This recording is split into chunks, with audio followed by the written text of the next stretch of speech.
Gaudete Christus es natus ex Maria Virgine gaudete. So, welcome to another episode of the Rediscovery channel, where each time myself, Stilgor, and my good friend Ivor, we look at a different topic from history that the other person may or may not have heard of, and we try to rediscover that topic together.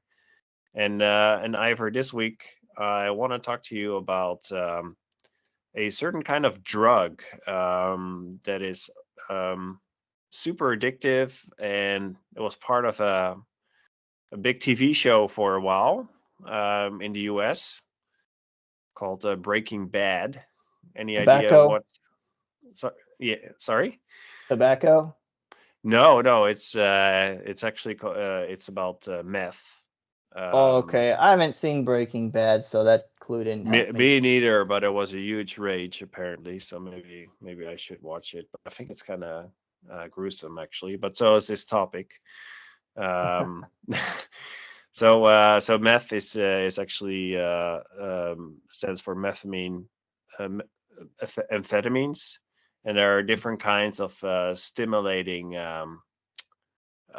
materials, chemicals that are very close to one another. Um, and the discovery goes back to the year 1887 when the amphetamine drug was first synthesized by a Romanian chemist in Germany called Lazar Edelananu.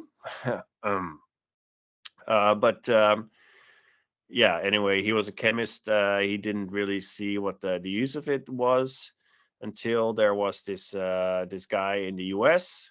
in L.A. to be precise, called Gordon Ailes, and he was basically testing the amphetamine compound on himself, because that's what scientists did back in the day, because they thought it would be good to test it on themselves because they would have like the best mental capacity to like look at the effects and describe the side effects, etc. And so yeah, that was common practice back in, let me say, 1929. You know Yeah. what? I'd rather hmm they test this stuff on themselves than test it on yeah, people I who mean, don't want it. I'm actually not too opposed to that idea. I think it actually makes sense to some extent, unless it's something contagious and you might spread it to everybody else. Why not? But anyway, on Yeah. June 1st, 1929, so this Gordon Ailes in LA, he injected 50 milligrams of amphetamine into his body. Um, and yeah, so he had already tested it on guinea pigs, and he didn't really know what to expect, so he decided to become his own guinea pig. He took what he thought was a non-lethal dose. Still was 5 times greater than later recommendations. And he hoped to get out of it a lucrative patent-protected drug that would go head to head with ephedrine, which was another medication that was used against asthma at the time, maybe still today. I want to know. Maybe asthma people, let us know. Um, so yeah, 7 minutes later, after he took the dose, shot it into his veins, his nose was dry and clear. His blood pressure climbed dramatically, and after 17 minutes, he noted heart palpitations, but also a feeling of well-being. He became very chatty, and at a dinner party that night, considered himself unusually witty. He considered Um, himself unusually witty. yeah, yeah, which That's like seems to be alcohol too. yeah, it's like a side effect of many drugs apparently. So 8 hours after taking the drug, his blood pressure had nearly returned to normal. And then he recorded though that he still had like a rather sleepless night. And quote, mind seemed to run from one subject to another, which is kind of ironic, but I'll tell you a little bit more about that later, why I think that's ironic. Um, so these effects characterize a group of drugs known today as amphetamines, as Ills named them. And yeah, so he began testing them with actual patients So he gave some to asthma sufferers. But apparently, like hours later, the patients were still wheezing, despite having feelings of euphoria. um, so yeah, so there were some small beneficial, like side effects, I guess, from using amphetamines when it comes to asthma, but it wasn't the wonder drug that he was hoping for. But instead, they Ale saw this euphoria feeling. Um, he was thinking like, hey, maybe we could use it for other ways. So one thing it was used for was to keep narcoleptics awake, which makes a lot of sense because amphetamine, it stimulates parts of your body that, basically it's like speed, like it peps you up, like it's an upper, so it keeps you awake.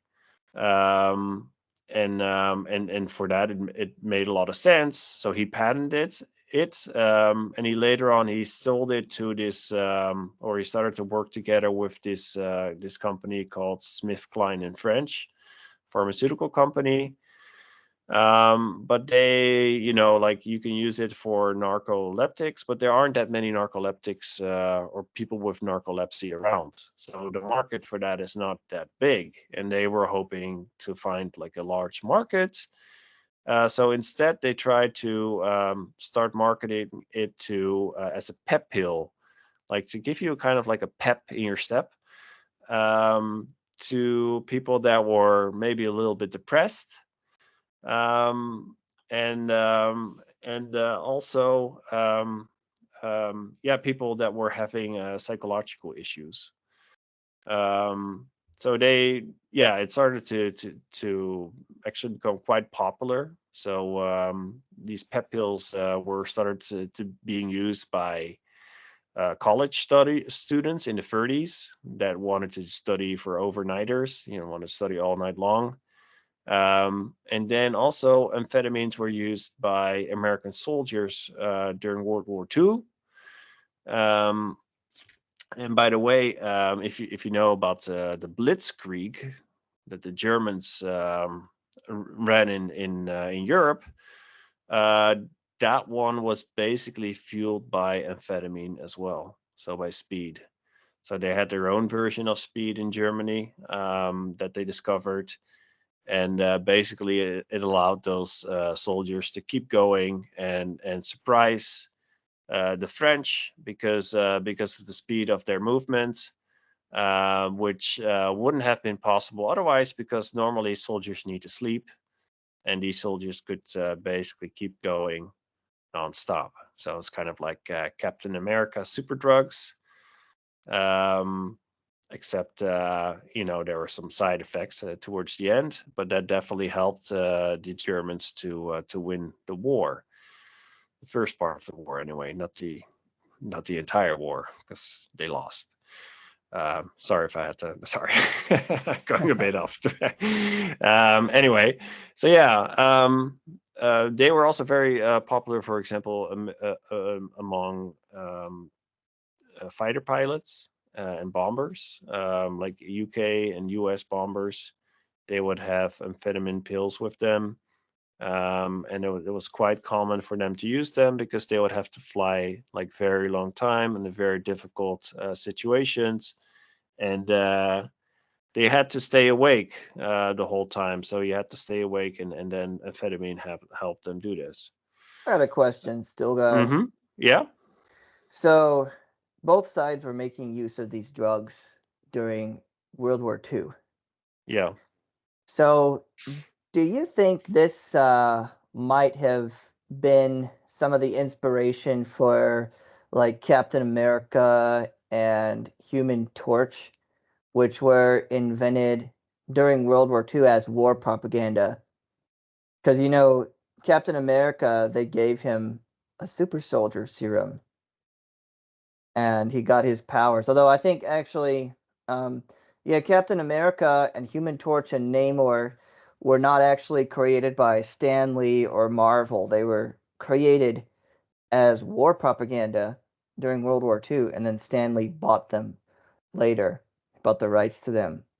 But you think this might be the where this idea comes from, is soldiers using these drugs and then gaining like metahuman abilities. I mean, not of course it comes with a cost, right? Because the human body isn't meant to stay awake for days, and similarly, stuff like steroids, it makes you stronger, but it has negative side effects to it as well.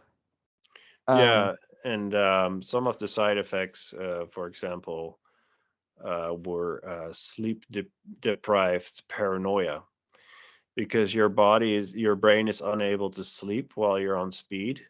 mhm, But you need sleep. Your brain needs sleep. So after a while, you start to go paranoid, like same as people that like force themselves to stay awake, and they start like hallucinating.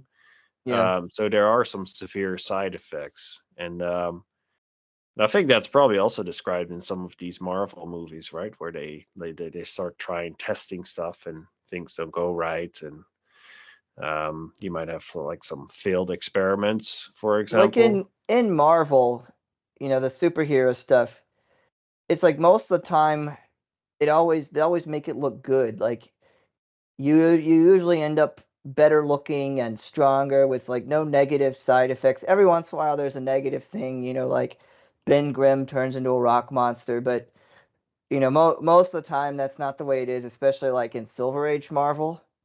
But I'm just thinking that if I'm wondering if you came across that in your research, like maybe these drugs is what gave them the idea for Captain America. Did you come across that, or do you think that maybe? I didn't see that specifically, but I could definitely see how that plays into it. I also thought I heard this somewhere else on a different podcast, that apparently the Germans had rations of speed amphetamines, Mm. and the French soldiers, on the other hand, they didn't have any speed rations. They had rations of wine, so they had a daily wine ration. But Which, by the way, can also, like you have Dutch courage, which is basically, I think it's either gin or brandy. I'm not sure now. Brandy is a Dutch invention. I think gin is as well, to be honest. But it's like when you get drunk, like you see a lot of fights, for You're example, more or you're more yeah, brave when you're drunk because you don't yes, think it actually like lowers your IQ a bit because you don't think as far ahead. It shortens your time horizon and it makes you feel yes, euphoric. So stuff that's a dumb idea might seem smart because you don't have the capacity to think about it as much.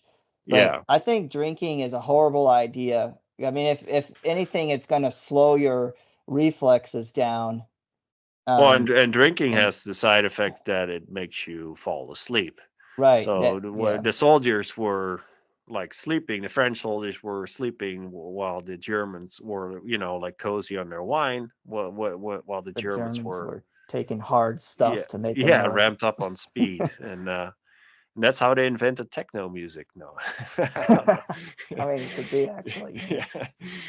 Yeah. Um, but yeah, so anyway, so let's go back to the story. So SKF bought like the rights to these amphetamines, and then they started doing some safety studies, and it's like, yeah, they did some on animals, and basically there were some short-term studies, and it looked, there was like, no, like if you stay within the doses, nothing is going to happen. There are no apparent ill effects, and that's enough. And that has been enough for like basically like almost 100 years now. But amphetamines became very, very popular. First they became popular among these people that wanted to study, then in the military. Later on, was prescribed on a huge scale to like household wives that were feeling kind of down. In general, it was like described, like prescribed to people that were feeling down, even though like there's like no like positive, like the side effect, there's like alternative medication that's way better.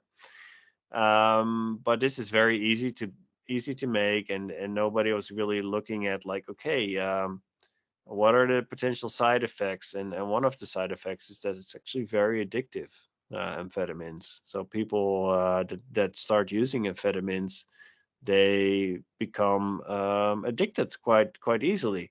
Hmm. Um, so at some point they were, you know, they remarketed the drug benzodrine sulfate, and you know this now they had this pill, um, and it wasn't like a cold medicine anymore. And then they started emailing it or mailing it, I guess, because they didn't have email back then, to like the USA's 90,000 doctors, um, and with the promoting that it's improving the mood in general. Um, so even though there were like clinical studies that showed that amphetamines had like little effect on severe depression, anxiety, or schizophrenia, and it actually often exacerbated anxiety and schizophrenia, as well as psychosis. However, it did seem to help with mild levels of depression because, yeah, people have way more energy, right? It's like taking 50 Red Bulls, right? Out, shooting them right up your veins. You know, you're going to be too hyper to be depressed, I guess. Yeah, I just take coffee. I don't do that. Yeah. Yeah. Um, so um, um, so they started running these ads, and the patient with towards patient with mild depression, and symptoms included apathy, discouragement, and undue pessimism, subjective difficulty in thinking, in concentrating, and in initiating and accomplishing usual tasks, subjective feeling of weakness and exhaustion, and hypochondria, which is undue preoccupation with vague somatic complaints, such as palpitations or gastrointestinal disorders that may have no organic basis. So that's kind of vague and broad, I would say. A hypochondriac is somebody who always thinks they're getting sick. Yeah. They always think they're getting a disease and they're about to die. Like, I mean, I might be borderline hypochondriac myself, but yeah, Yeah, but there's like a lot of this stuff people have, like who hasn't felt discouraged? Who hasn't felt pessimistic, or who hasn't had difficulties in concentrating, and like doing regular tasks? Like these are normal parts of life. they Um still sell, people still take drugs for depression. I don't know what it's called, but there's I lots of know that, them, like Xanax and stuff. But yeah, yeah, the but oldest drug for depression, I guess, would be alcohol. yeah, or like some kind of root. I think you Yeah. have like roots for it as well, like St. John's and stuff like that. But anyway, so the company placed like a small black and white photo under this description of that I just read off, uh, of its benzodrine sulfate tablets, recommended for their striking effect, quote unquote, upon mood, such as a sense of increased energy, mental alertness, and capacity for work. And this was aimed at doctors, for their patients that may be feeling ill. And I'll include a picture also in the of the ad in the video.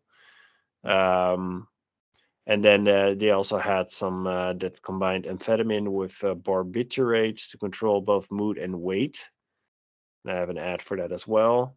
How it helps you say no to food. Yeah, Now just they're it's selling, very easy. You're just hyped up on speed. It's much there's some easier to other say no to drug. food. What's the Ozempic? Now they're selling Ozempic to try and Yeah. make you stop eating. Yeah. Well, I mean, this is like taking like heroin to stop eating. I mean, it's not really, it doesn't like, yeah, you'll stop eating, but it's probably not the right way to do it. I think Why not Ozempic, just stop Ozempic is a little bit different Okay. because it like suppresses like your desire to eat. But Mm. also Ozempic is, I think, another story. I think that'll be a story over 100 years. How people were all crazy and taking Ozempic, and all without knowing what the side effects were on the long term. Yeah, I But that wouldn't. will be like to a future Stilgar and Ivor. They can make a story about that because that one is also crazy.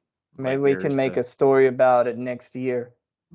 Yeah, who knows? Yeah, Yeah. maybe if some papers come out, if people do their jobs. Let's Some see. class action lawsuits Yeah. forthcoming. So yeah, so they did lots of advertising for it, but people started abusing it. This drug, like what do you call it, recreationally, Hmm. like they are doing with other prescription drugs as well. When we had the big opioid crisis, oh, I think we're still in the midst of it, to be honest. Um, but we had this whole culture that started around it as well, the beatnik culture. I don't know if you've heard of that before. Yeah, that's I think that's something that affected the baby boom generation, right? Yeah, well, it's basically in the early '60s, and they were like, basically they're like the early version of woke, and they would also use tons of speed, That's where the basically. guy had the drum and he'd just be like drumming something and then somebody else would be spouting some nonsense to the bongo. Yeah, but also writers, for example, they would take it. So you had like this one writer, I think it's Kerouac. I'm not sure if I'm saying it right, but he would take so much of it, and or I don't know if I think he was but he would, yeah, he would take it so much that his hairline receded and his legs swelled up due to thrombophlebitis, and mostly because he would just sit writing at his desk for hours, and hours without food or sleeping, just sitting in the same position. Um, but yeah, people take it. You feel smart. You feel great. I think cocaine has something. It's also like a pep kind of drug. Makes you feel like very chatty and extremely intelligent. And maybe focused, but focused on like one thing. Um, but yeah, anyway, so the story goes on to talk about the how it was used in World War II. I already talked about that a little bit more, um, and it evolved in different kinds of versions of the medication with different names. Um, but it wasn't really until the 80s when people started to become more aware of of the addictive qualities of amphetamines. And then they were categorized as a Schedule 2 narcotic. um, so yeah, and they basically were talking about how especially it's dangerous to kids, which is interesting because I want to make the bridge to a drug that okay, let me say this first. So in 1962, the FDA estimated that 8 billion amphetamine pills were being produced every year in America. 8 billion. Mm. That's So way more people than we have in the country by a huge. yeah, but I mean, some That's people took them like on daily, but it's a huge amount. more Yeah, than the population of the world back then. yeah, That's yeah. insane. That's a man. Yeah, and by the way, if you haven't seen it yet, but oh my gosh, my brain now. Um, Mad Max, that movie, the latest, not the latest one, I saw but the the original Mad Max. I yes, haven't. which is kind of corny, but like the new one, Fury, jeez, Fury Road, yeah. You have to watch it, by the way, because the bad guys in there are like these bald guys, Hmm. and they before they go into battle, they basically get like this silver spray sprayed into their mouths, and um, and then they go like ape shit. It's basically a version of Speed, I think. So it's yeah. Anyway, I think it's very interesting. And by the way, it's still like these kinds of drugs are still used in war today. Like um, most militaries have banned it, but like in the U.S., like amphetamines were still available even like in the Afghanistan war.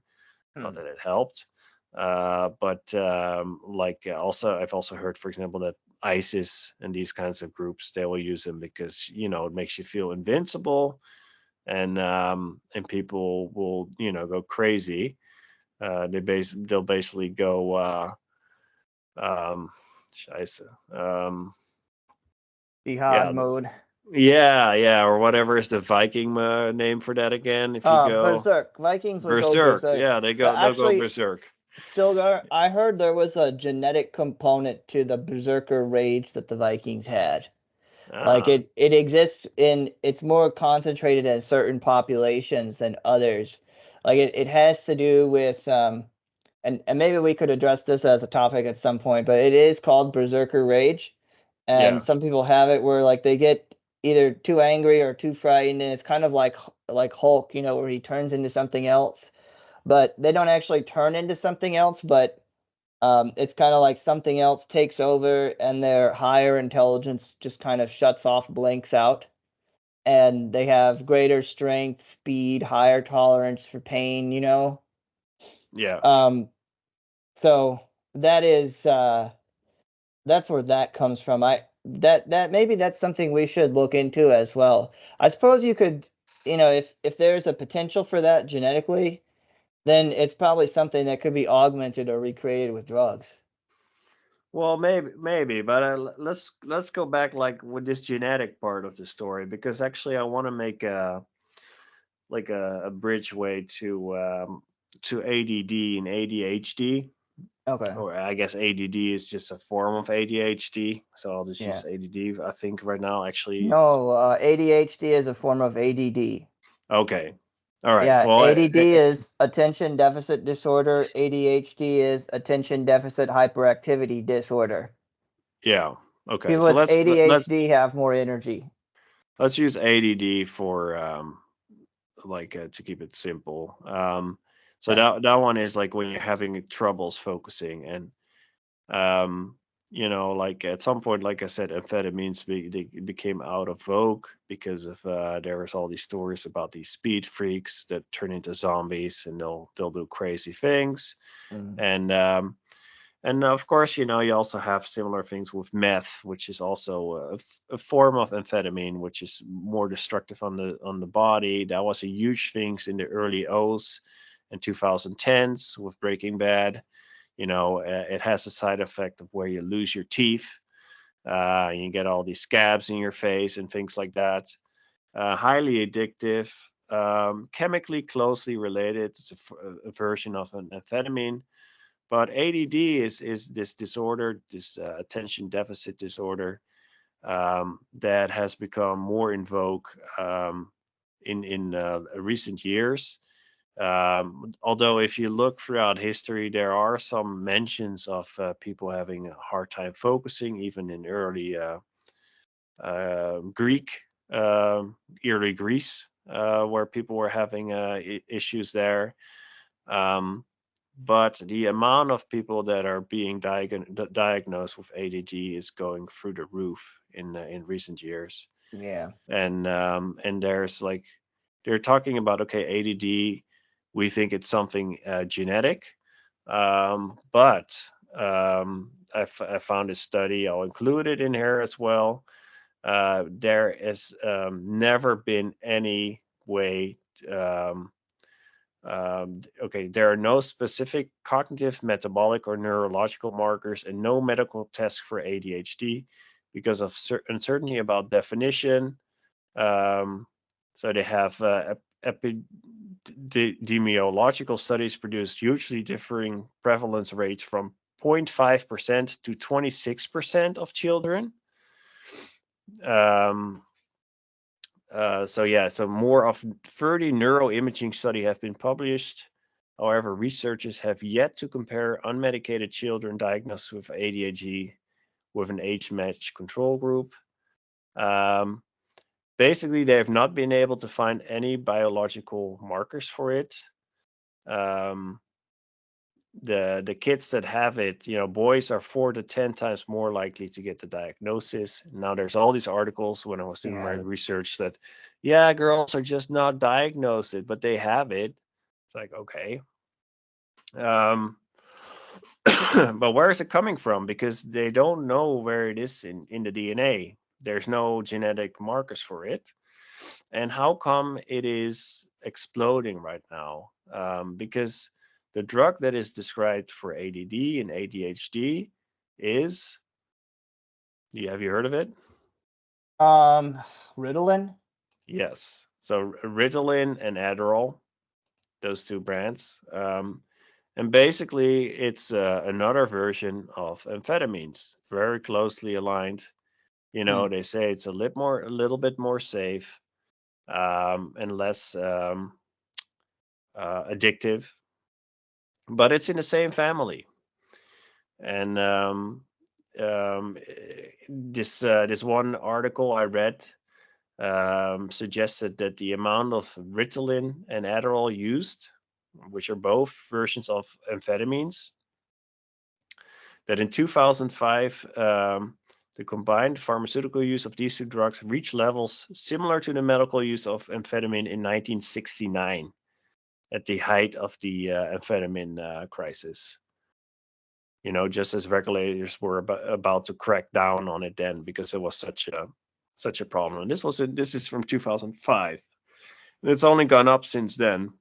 And the big difference is here that these aren't like beatniks, college students or soldiers. These are children. You know, these are elementary age school children that get prescribes these amphetamines, because one of the side effects is that, yeah, you can focus more, and you can, and it gets kids to stay like quiet, that are all over the place. um, but the question is, why are so many kids having a hard time focusing nowadays, and why didn't we have that problem previously? Is it just because those kids weren't diagnosed with these issues? If so, even so, like, apparently we were able to deal with it without prescribing amphetamines to our kids.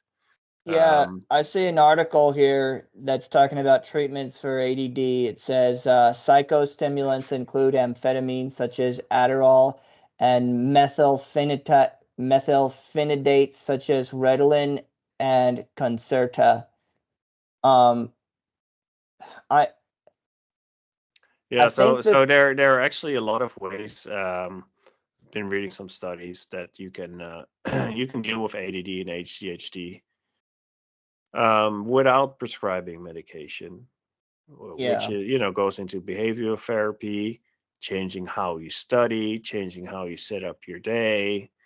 Um, and But of course, it's much easier to just prescribe medication, and it's also much more profitable. The problem is that these amphetamines, they they do have side effects, and especially long-term side effects. Some of them of which we don't know yet. Ones we do know is that, for example, kids that get them, they grow slower than kids that Hmm. don't get Ritalin and Adderall. But also that that part of the brain, the reward center of the brain, gets overstimulated and it becomes numb after a while.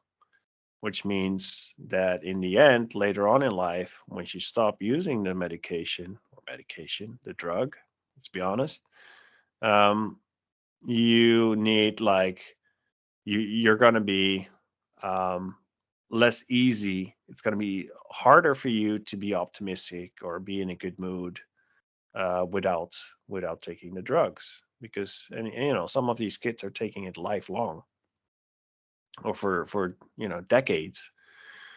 And we have no idea, what the results are going to be for them, like how it's going to impact their mental state. So But I are think you I think we thinking can. uh, that it's just a scam in order to sell these drugs? yeah, and I think it's a scam. I think it works like short term. It actually increases your IQ by about 5 points. There's some studies that show that. Long term, though, it dips right back down to the baseline. I Um, think there is actually a a neurological disorder, a component to it, like they a shortage, an undersupply or an oversupply of something. I know, like autism is a connectivity issue in certain parts of the brain. Hmm. Um, of course, ADD is different.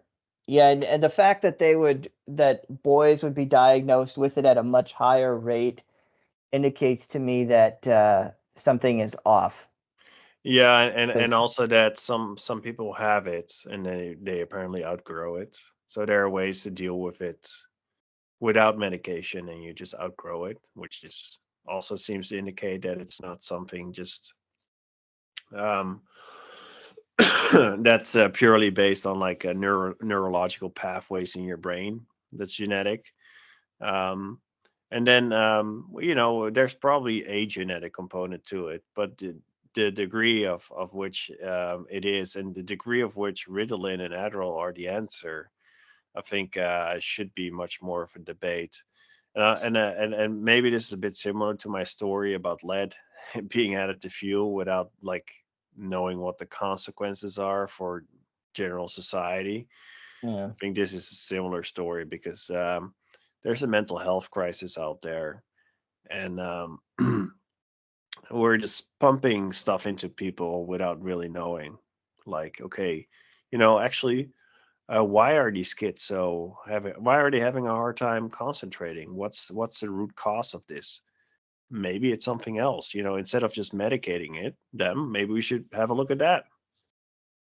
one thing I know is that um, the family institution isn't nearly as strong as it used to be. So a lot of kids come from single parent homes, a lot of times single mother homes, and there's not discipline in the home. So these kids don't do as well in school. Their parents can't help them as much. And another thing, especially with Gen Z and going on down, is that kids are spending a lot of time in front of screens, Yep. and they're getting, that affects like the reward center of the brain, and the as well as the capacity for attention. So they spend a lot of time on 30-second videos, and it affects their ability to focus on things over over a longer period of time. So on the one hand, they're not being taught discipline, because discipline is a learned behavior. It's not being taught in the house, and the school really can't do anything to the kids. Like, they can't spank the kids. I mean, I wouldn't want them spanking my kids anyways, but like they can't even most of the time they won't even take the kids out of the class if they're acting bad. There's like almost no discipline at the school, and then they're just sitting in front of all these screens, this with flashing images and sounds and stuff that's not designed to make them smarter. Like some things, if you have your kids listen to, it'll make them smarter, like Mozart. Um, this other stuff, it makes Yeah, them dumber. or our So, podcast makes you a lot and smarter then too. the third thing is kids are being injected with more vaccines than ever before. Like when the baby is born, just when they're born, they want to inject them with all kinds of things. Like, you just came into this world and you want to inject them with like 10 different shots. And then more and more. So they've increased. I think it's like 27, if I'm not Yeah, they've mistaken. been increasing the amount of vaccines that kids are supposed to take over time. So I think all of these things add up together. But then, like what you said about, It's also um, you're missing one is the food. So they've oh done yeah, some studies where they put like kids with ADD, and they put them on like whole food, just eating like organic apples, whole, like regular milk, like meat. Yeah, not none of that processed, ultra processed garbage. And they took half of the ADD kids got the food they were used to eating. The other kids got to eat healthy, real food. Turns out that the kids that got the healthy food, they saw an improvement, a huge improvement in their ability to focus. So I think that for sure there is a story there as well, like what kind of crap we're putting into our bodies like different color, food coloring, preservatives, food that isn't even food, Yeah. and way too much sugar. Way too much sugar early in the morning. You're getting like these sugar highs, and then you crash. You got to eat again. You're super sleepy. I think you're dead on also with the screens. Like attention spans are getting smaller and smaller. Our brains are not meant to multitask. We're hunters. We're supposed to like chase after our prey and be, and not, you can't just do like 50 times at once. Our brain is supposed to do one thing really well. If you start skipping between different tasks, your brain, it costs a lot of mental energy, and you start making mistakes because your brain has to like rewind every time, like, oh, where was I, and it's not really doing two things at a time. It's kind of like putting one thing in on. It's not good for you at all. And one other thing I wanted to mention is that the school in itself has become way more sedative. Like, you are meant to sit down, and you mentioned, you were talking about that already a little bit, like you sit down all day behind a screen. And the art and nature of school has changed quite a bit. I think it was somewhere in the 60s or 70s, where it was much more about like just absorbing as much knowledge or theoretical knowledge as possible. Whereas before, you had way more practical classes as well. Like, you'd actually go out and like you'd do something. You had way more wood shop and those kinds of classes. And a lot of that went away, uh, where they prefer to focus on you just memorizing things, which I think is oftentimes extremely useless. And also, especially for boys who are meant to hunt, or are actually meant, as a kid, you're meant to go outside, build forts, use your imagination, climb trees, fall out the tree, see where your limits are, etc. And now they're forced to sit down in schools that are predominantly run by women, because you hardly have any male teachers anymore, Oh yeah. and you create an environment that's just toxic. And I read this book called Stolen Focus.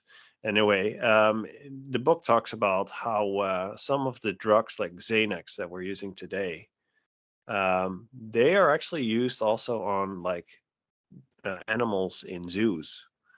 Like, when you take a polar bear, and that's supposed to roam the Arctic, um, looking for seals, and you put them in a tiny little cage, it's gonna start behaving erratically. Like, they'll start like chewing themselves, rubbing their faces. Tigers do the same thing. They'll walk from left to right, left to right.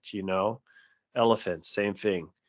They'll start swaying their heads, swaying. Horses will bite the rail, the guardrail of their barn, because horses are supposed to roam free as well, and they'll just bite it, and they'll just like inhale it, and they'll do it for hours, because basically they're going crazy. So what some zoos are doing, I think most zoos are doing, is when this happens to animals, they give them antidepressants. In some cases, they give them amphetamines. Oftentimes, it's also Xanax and kinds of drugs. And it's like you're medicating them, but you're not looking at the actual cause of why they're behaving the way they're behaving. And I think it's the same thing sometimes with like these kids that are eating the wrong food. They're in an environment that's completely unnatural, and because of this, they're having a hard time. They're like, they're not able to control themselves, and because the environment is wrong, so what do? We drug them. And I think it's just something that, yeah, it's just something. Of course, it's people make money. It's a lot of money to be made in this area. Um, but is it a smart thing to do? And maybe we should reconsider, like, what should school actually look like. um yeah, anyway. Yeah, Stilgar, while you've been talking, I've been trying to find, I've been looking at different articles, trying to find what causes ADD, and because they keep saying that it's a neurodivergent disorder. But like here's an article from what is this here? NIH, National Institute of Mental Health. So they can tell what the symptoms are, but then I'm trying to see if there's, because I had heard that there was an underproduction of something in the brain, which limits their ability to stay focused. But I'm not finding anything to indicate that. So, like here in this NIH article, it says researchers are not sure what causes ADHD, although many studies suggest that genes play a large role. Like many other disorders, ADHD probably results from a combination of factors. In addition to genetics, researchers are looking at differences in brain development and neurobiology among people with ADHD compared to those without the disorder. They are studying environmental factors that might increase the risk of developing ADHD, including brain injuries, nutrition, and social environments. So I still don't see anything that just says, yes, this is what's wrong with the brain. So it's like symptoms without a cause is what I'm seeing here. Yeah. Uh, And that's with, like a lot of his research is actually funded by pharmaceutical companies. So mm, despite them paying the bills, they still can find like real genetic reasons. I think that's a telltale sign right there. So I'm not saying that it's not genetic. There's probably genetic factors, but I think a lot of it has to do with it's not actually the people that are sick or the kids that are sick. I think it's society that's sick, and you're trying to drug people, to fit into a society that's not natural, because it's not the natural environment, to eat shit all day, sit behind a screen all day, and then have to sit silent to memorize bullshit that you'll never need for the rest of your life. Um, and I think it's logical that a lot of kids are having issues with that. So in India, they don't recognize any special ed conditions other than people being mentally retarded where your IQ is below 70. And so if you have ADD or any kind of these neurodivergent issues, but you don't have a retarded IQ, they just think you're lazy and they crack down on you accordingly. And it seems to work, because like Indians in the United States, they're one of the highest earning um, if you look at like the income level, I mean, people like to talk about white supremacy and we have all the advantages, and everything like that. But we are like, in terms of average annual income, we're like number 4 or 5. Like Indians, I think have the highest. It's either the highest or the second highest average income in the United States, and then Asians, and Jews are like number 3. It's been a while, but basically we're down, a few notches from the top. So it seems like a lot of this stuff you can just power through. Not to say that it's not real, but yeah, I mean, good point. Like you got me thinking that because I just don't see any. It was when I was looking at autism, it didn't take me long to start finding stuff like here's here's what's wrong with the brain, here's why it acts the way it does. But I'm not seeing that with ADD. Maybe if I spend more time looking, I'll find something. It's like they list the symptoms, but they've yet to list the cause. They can't. Yeah, maybe. I mean, yeah, maybe it is a scam, or if it is caused by something, maybe they don't want to say what's really causing it. yeah, I mean, I think it's probably a combination of all those things, but I think it's just important to know in general that yeah, maybe there's not lead in the water, but that doesn't mean that you should or in the fuel, but there's a lot of other stuff out there, and you should always question. I think you have to be careful, and I think in general, I think what really I think strikes me is yeah, this idea that somehow like all these kids are now sick, whereas Um, like 50 years ago that problem hardly existed at all. I mean, it was there, but it was like a minor, like it hardly ever happened. So, and now somehow they say, yeah, but that's because of DNA. It's like, yeah, I'm sure it's part of the reason, but that doesn't describe or explain why it has gone up so much recently. if So you have yeah. also if you have low IQ that and you get stuck or assigned some task that's beyond your ability, then you'll start displaying, then it will be tough for you to focus. Yeah, and I think And some kids not everybody needs to go to university. So like right. like if you're dyslexic, for example, and you hate reading, then why should you force somebody like that? Like unless they really want to. There are dyslexic people that want to go to university and they do it, but there are also plenty of people that don't want that. They just want to work with their hands. Yeah. So why do you force them to study theoretical stuff if they're never going to use it anyway? Like, let them work with their hands, let them do something that they're passionate about. I think a lot of people are like forced to do like a lot of, I think there's so much mental illness in general in society today.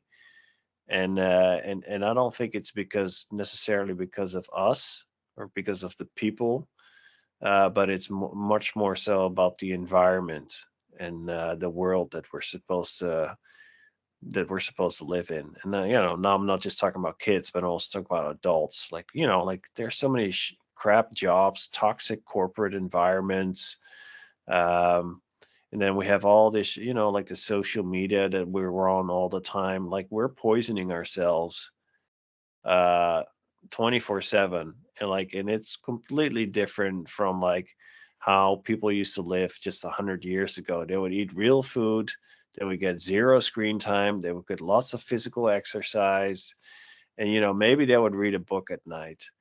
And nowadays we're always staring at a screen, we're always eating shit food, we're doing things we don't want to do at all, that don't inspire us, but we have to. Well, at the meantime, we're scared of losing money because we're all in debt and we all have to pay off our mortgages or whatever. Um, and then I don't think the answer is always going to be then like, oh, let's medicate ourselves. I think Yeah. the answer should be like, hey, you know what? Like, maybe we should change some things about how our daily lives look like what we eat. Like, maybe we should eat healthier again, and there are other things we can do, I think. So yeah. Anyway, that was my story. I'll stop rambling now, Ivor, because I think we're getting close close to an hour. But that was the story of the history of amphetamines nowadays, Ritalin, Adderall, and I think in general, just like, hey, in throughout history, be careful. They like people are keep making mistakes, and they're like, oh, let's prescribe amphetamine to housewives that are feeling a bit down, and then turns out they turn into junkies. Um, but even though the science says, oh, it's perfectly, safe to use, no side effects. Yeah. Okay. Think again. Stay skeptical. So. Now there's some rules though, like when they want to advertise a drug, they have to list a bunch of side effects. And whenever I hear the side effects, it makes me just not want to take the drug. It's like, this will help you. They'll have like a few seconds of the commercial showing people be like really happy, outside and everything. And it gives me so much freedom. I can't feel my knee pain anymore. And then the bigger part of the commercial, they're rattling off all the potential side effects like could cause diarrhea, vomiting, nausea, loss of vision, loss of hearing, uh, cancer, heart failure, hair loss, and sudden death. I'm like, sudden death? and then at the end they'll be like, please consult your physician to see if blah blah blah is right for you. Like, dude, from this commercial, it doesn't sound like it's right for me. But back 100 actually, it's interesting because you said 100 years ago. In the United States, what they were doing 100 years ago was selling people garbage, fake medicines, like in the 19 teens, the early 20th century, selling garbage fake medicines, including stuff like selling vodka to as medicine for babies. um, and it's one of the things that our food was also getting poisoned in different kinds of ways. Like they would take rotten meat and bleach it and grind it up and make it into sausage, so they wouldn't lose their money. They could still make a profit off of selling expired products. So I mean, this kind of stuff was also going on 100 years ago. Yeah. And it was one of the things that, well, now it would be more than 100 years ago, I guess, but it was one of the things that Teddy Roosevelt, who, when he came and he cracked down on a lot of the stuff when he was president. um, he was kind of like the Trump of the 20th century. Same kind of thing, dealing with similar issues, big corporations creating monopolies to rob people of trying to buy up all the assets, to rob people of the American dream, and poisoned foods and fake medicine. So one of the things that's like an artifact from that time period is that if you want to sell a drug, you have to list all kinds of side effects to it. Although, you know, Short term, that though. Short term, that known side effects. They don't have to do any exactly. long term studies. Yeah. That's right. So it's still not everything. It's just some of the things. But And also with a lot of chemicals in the US, you don't have to prove that it's safe. Rather, you have to prove that it's not safe. So you can uh, just launch something until somebody proves that it's not safe to use. well, And right now we got a revolving door between the people that are supposed to be, the part of the government that's supposed to be holding these people accountable, and the companies that yeah, are producing I the mean that products. has been So, going on for a long time.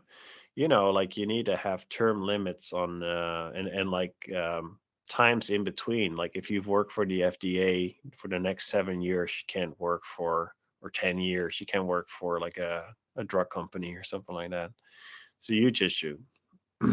Yeah. yeah, I mean, it's a issue that's always going to be with us.